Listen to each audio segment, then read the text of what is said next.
Hey guys, just walking outside in the darkness.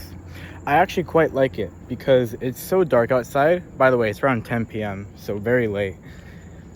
It's so dark outside that I literally just hide so I could do whatever the fuck I want. It's also calm. Hopefully there's no crazy people outside. Hopefully, but yeah, man, that's about it. Did some good work today. Tomorrow we have some big stuff planned. I just took a real sales call with a pitch, so that's a big win. Did it go well? No.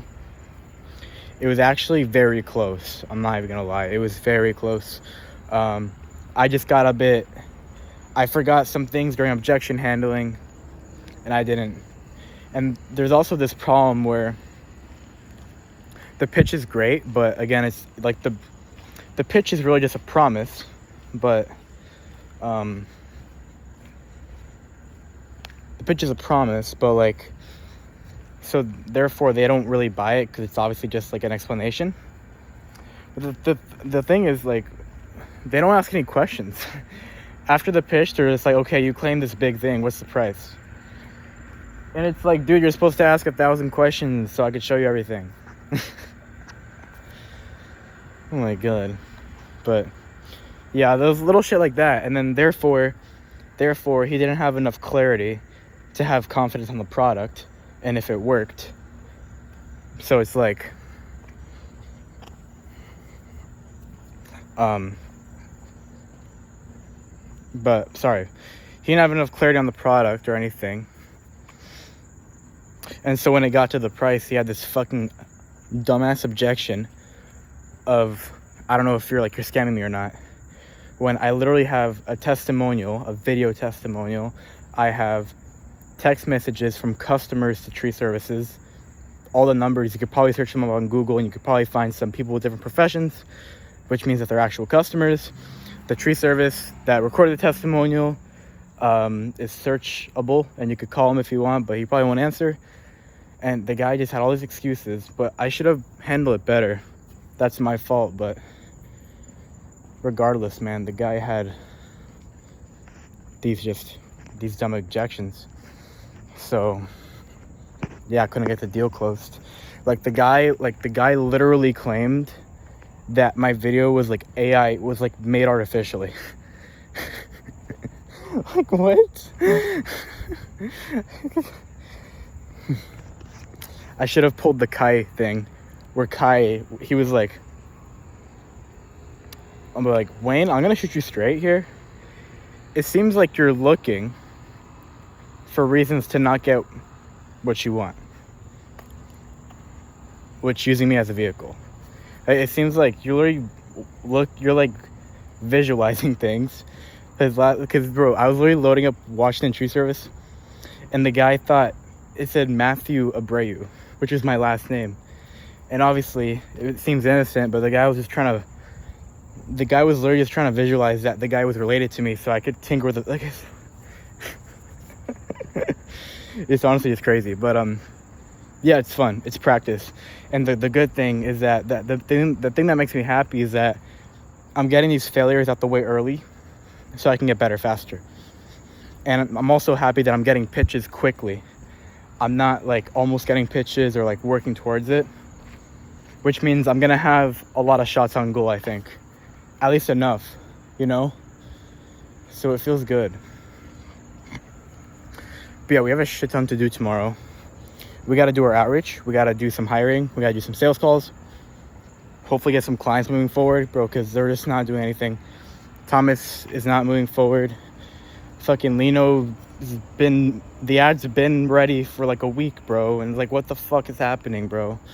So it's like, dude, I'm gonna call him tomorrow. I can't stand this. I need them to get results, bro. Because if I can also get testimonials and get paid, obviously, because I'm seriously running low on funds, guys. In like 2 days, Go High Level is gonna charge me like $300, and then Planet Fitness, and then all this shit. Basically, my money gone. I have like $150 in the bank account because I paid this guy like $200 the other day to do the A2P shit, which I didn't realize I was really just I was basically just paying for A2P, which, don't get me wrong, it's good, but I just bought, he sold me on a dream, bro. I'm not gonna lie. That was a bad mistake. But like, honestly, even if it was a bad investment, I will still get a return on it, because this guy is gonna get me leads. This guy's gonna get me infinite leads. That's what sold me, because if I don't have to scrape leads for SMS, I'm chilling. I could just run it over and over and over again and be fine. He's gonna blast 1,000 a day, so that should get appointments. So therefore, that's a good return on investment. But anyways, let me think here. Yeah, all this shit, bro. So more outreach, hiring, sales calls, typical shit. And then we got some stuff to do. So I've got some clarity today. And that's basically that. The 3 things I need to crack for me to scale and like actually sign clients like very easily and very quickly is more volume. So appointment rate, booking rate is good, okay? Because even with shitty ass locations, and even with the odds against me, and even if I'm calling with a number that's marked as spam and a different location, I'm still getting a 2-point something booking rate. So for my appointment setters, they have a toll-free number, which actually, I'm so serious. I'm pretty positive that my appointment setters have more pickups than I do, because they have a toll-free number. So there's no like location bias. Like, toll-free could be anywhere. So toll-free is prevalent in any location, you know? So that's that. And so yeah, that's kind of the point, is that appointment booking rate's good, okay? So all that needs to happen is more volume, which volume equals my input and then everything else. So SMS, that will be some volume. The only thing I'm running is me, my team, and SMS, and that's it. That should be enough volume. I'm booking a good amount of appointments. I'm booking like 30, 40 a month. SMS could book a lot. I have no idea how that's gonna work. And then team is actually great as well. When you get a team member or 2 working every day, they book quite a bit. They don't book a lot, don't get me wrong, but like, think about it. Like 2 extra appointments a week is very good. That shit compounds. That's an extra 10 a month, and that could be the difference, you know? So everything compounds. It works really well. That's number 1. Number 1 is volume. I just passed by my house. I'm gonna do one more lap. Number 1 is volume. Number 2 is show ups, because when I'm doing this reverse engineering the goal stuff, this is how this originates, right? I'm reverse engineering the goal to get baseline, and then I'm comparing my pipeline, which I basically got data from the last 3 months. So a good amount of data, honestly. And I've gotten a good idea of where everything's at with a bunch of data and a bunch of time. And these are the levers that I decided to pull. Thank you, Cameron England, for this perspective, by the way. But number 2 is show-ups. And for show-ups to achieve that, I'm getting ahead of myself. For volume, those are the things that need to happen. Me, my team, and SMS. And the way I'm gonna execute is keep cold calling, and I gotta hire appointment setters and get them on board and hire quality ones, which honestly, so far I've seen that if anyone just does the assignment, they're pretty good. Not even in terms of skill, but in terms of work ethic. And so I could work with that. I could turn them to fucking beasts if they just have work ethic. So it's working so far. We'll see. But yeah, so that's that. And then SMS is explanatory. So that's how you do volume. It's just a matter of me doing what I'm doing and SMS, and then hiring good people to do more volume for you, okay? It's pretty simple. So now it's show-ups. To crack show-ups, it's literally just like find what works and run it. Very simple. The hard part is that, you know, I don't want to be biased here or irrational, but like I'm literally using Imperium system, and the show-up rate is like 20-something%, bro. It's ridiculous. So according to my theory, I think show-up rate is a bit hard to crack in this niche. And also I've seen is that when people accidentally book in different niches, they always show up. It's like 100% fucking show up rate. Like, like literally, like an appointment setter booked a meeting. He barely even knew how to fucking book, because, you know, this guy's new. This guy literally booked a meeting with the assignment to hire him. And the guy happened to be in hardscaping, which I'm assuming is like concrete and shit. And the guy just showed up. He just showed up. I was like, what the fuck? Okay. But yeah, so the show up rate's difficult, I think, in this niche. And I'm actually tomorrow I'm gonna map out my beliefs on the show up rate, because that is a big thing to abuse, is changing my beliefs. But anyways, to crack show up rate, what I'm gonna do, for one is gather information. So what I did a couple days ago, I made a no-show audit, which basically explained my entire situation, my entire system, and everything, so that people can have the information they need to give me good information back. I made an audit. I sent it to about 10 entrepreneurs. I could do a lot more, so I'm gonna do that. I was supposed to do that today, but I just didn't, because I knew like mapping out what I had to do is more important. Anyways, I made the audit already, which is a YouTube video. Send it to a bunch of people. The goal is send it to a bunch of people and then get feedback from their advice, you know? And the second thing is just doing a fuck ton of research, because YouTube is great, bro. There's so much high level of info on YouTube that I just honestly have not advanced yet. Things like Cameron England, other gurus, like there's so much things, because the agency space is so popular. And in the agency space, there's only like 4 things you need to crack, which is bookings, show up, sales, and client results. Those are the 4 things you really need to crack. So there's always gonna be a lot of content on it. So it's just doing research. Getting information is key.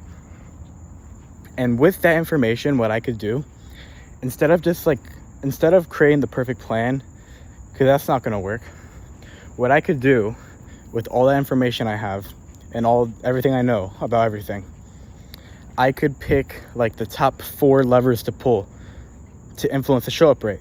So for example, off the top of my head, like the VSL, the testimonials, the reminders themselves, or the reminder frequency, all these things that have a big impact in like what the client is experiencing. Because if you think about it, it's a client experience. Like if you book an appointment and you're getting spammed, then your experience is getting spammed. But if you book an appointment, you get no messages, your experience is not having a lot of impressions of you again, you know? So it's like the things that have a genuine considerable impact on their experience, which in turns it influences whether they decide to show up and whether they have time, right? Which is pretty much the only thing. If they decide they want to talk to you and they make the time to talk to you, then they'll fucking talk to you. So I mean, so it's like picking the 4 levers that influence that, right? Similar to how I'm diagnosing my agency. Like the 4 levers for the agency are volume, show ups, and sales right now, right? So the levers for show rate, okay? And then from there, it's really simple. Once I've gathered the information and I picked what I want to iterate and test, I go test it. So scientific method. Let's say I switch out the VSL or whatever lever I choose, see how that impacts it, make a decision. Next one. And I just keep going until I find something that works. So it's really simple. It's gonna be a bit lengthy, but it's good. I have actual clarity now. And then sales is also very easy, because sales is pretty much a skill. It's not like a system. To some extent it is, but like it's mostly a skill. That's why they hire sales reps so quickly, because sales is just a skill. But sales, there's multiple things. So a lot of it has to do with the way you think. And so there's a few things. So one, I'm gonna flood my brain with just good fundamental sales information. For example, Charlie Morgan's conversion playbook is fucking amazing. And there's also a few good YouTubers on YouTube that really know how to sell.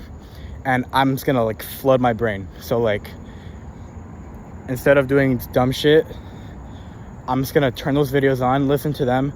I don't even have to try. And like, I know by listening to them to enough, I'm just gonna start internalizing it, and therefore I'm gonna act way better on my sales calls. So that's one thing. And there's a few straightforward things. Like, I could send my sales work, I'll send my recordings to other people, get feedback. That's good to do. And I could record my own recordings, which is very good as well. If anything, a little bit better, if anything. And then it's just taking more sales calls. That's really it. If I do those 4 things, I'm gonna get really good at sales. If I take more sales calls, I get feedback from other people, and I get feedback from myself and my own perspective, and then I just flood my brain every single day, maybe not every day, but multiple times a week for sure. Every single week I flood my brain with good sales information. I'm gonna get good at fucking sales. It's gonna happen. Sales is really not hard. It's just not hard at all. It's just, again, like every time I don't close, it's a couple mistakes. It's not like I suck at sales. It's a couple mistakes. So those are the 4 things I'm gonna do. That's the clarity I've gotten. I know it's simple as that. And obviously there's universal things. So keeping myself healthy, working hard every single day, and not letting my mindset go to shit. Which those are just the few main things. Everything else is fine. Like, it's really, really simple. Very simple. So yeah, to get clients more effectively, that's what I'm gonna do. Those 3 things for volume and show ups and sales. Because yeah, basically right now I'm in a situation where I'm booking a lot of meetings, but they're all just like going to shit.